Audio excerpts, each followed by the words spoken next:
this moment, Mr. Brolly came into the kitchen, carrying Wilkins. "I'm trying to make the spring, my dear," he said, "and I've brought you this lovely flower."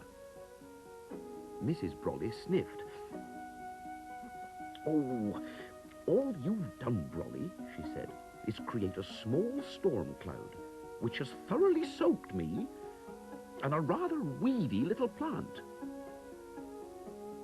At this, Wilkins looked very sad, and a tear ran down his petals. "Oh, do buck up, Wilkins," said Mr. Brolly, still hoping that the little flower might become a big bunch of blooms. The little flower seemed to be trying as hard as it could, until the thundercloud dashed across the room and had its noisiest storm yet, all over Wilkins. Wilkins lay down in the pot, now thoroughly soaked. And at this, the little thundercloud fell silent. "Worry," it said. "He says he's sorry," said Harry. Mr. Brolly patted the little cloud absent-mindedly. "There, there," he said. "I accept your apology." "Plop," said the little cloud, and it floated slowly towards Mr. Brolly's hat, which Mrs. Brolly had placed upside down on the kitchen table. But Mr. Brolly did not notice this. "I've tried so many times to make the spring come early," he said. "Once I wrote a letter to every child in the world explaining exactly how it was done, but nothing happened. Perhaps I forgot to post the letters, or perhaps I merely addressed them wrongly. Who can say?" "Dear Mr. Brolly," said Harry, thinking of children all over the world getting letters which they couldn't understand. They sat in silence for a time, and at last Mr. Brolly gave a deep sigh. "My boy," he said, "have I forgotten spring? Have I forgotten how to make it?" A tear rolled down his cheek. "No," cried Harry, "don't be sad, Mr. Brolly. Try to remember what you put in your letter. What did it say?" "Why," said Mr. Brolly, "it just said, 'Dear child, whoever you are, and wherever you are.'" And then he stopped.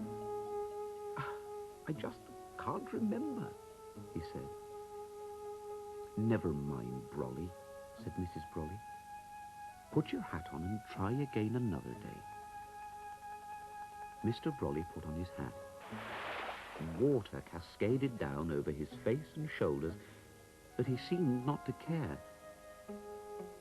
Harry and Mrs. Brolly looked at one another, and then they both smiled, and then they giggled, and then everyone began to laugh. Even Wilkins perked up in his pot.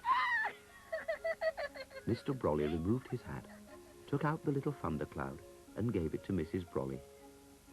"Worry," it said, as she tucked it away in her bag, where it went to sleep on the patchwork quilt. "You're too impatient, Brolly," said Mrs. Brolly. "The spring doesn't happen all at once." "But who makes the spring?" asked Mr. Brolly. "Is it you? Or is it me?" "It's both of us," said Mrs. Brolly, putting her arms around him. "We make the spring together." "Sunshine and showers, tears and laughter. That's what the letter said," cried Mr. Brolly. "Now I remember. It said, 'Dear child, think of these things. Think of sunshine and love.'" And at this, the little flower, sitting in his pot on the table, burst into a whole bunch of blooms. "Oh, well done, Wilkins," said Mr. Brolly. "Well done."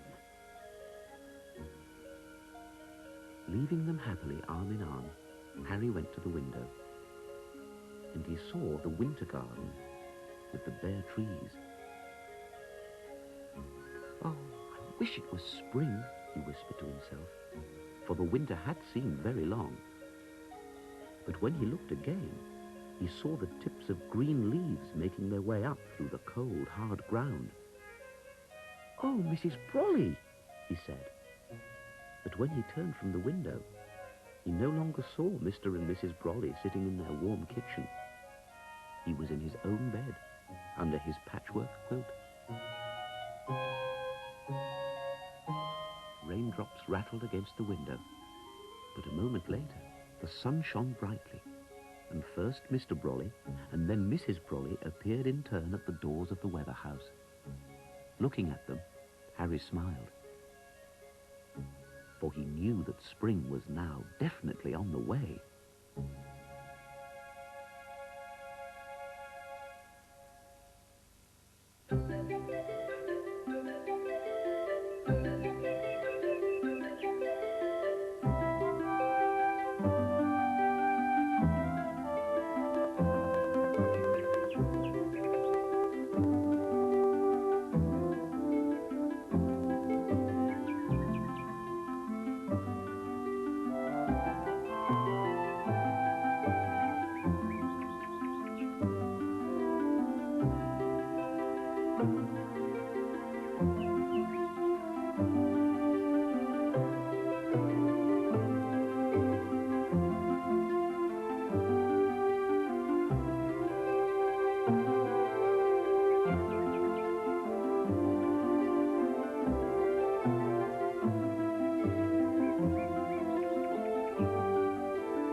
What an absolutely beautiful programme. And Brollys will be back at the same time next week here on CBBC.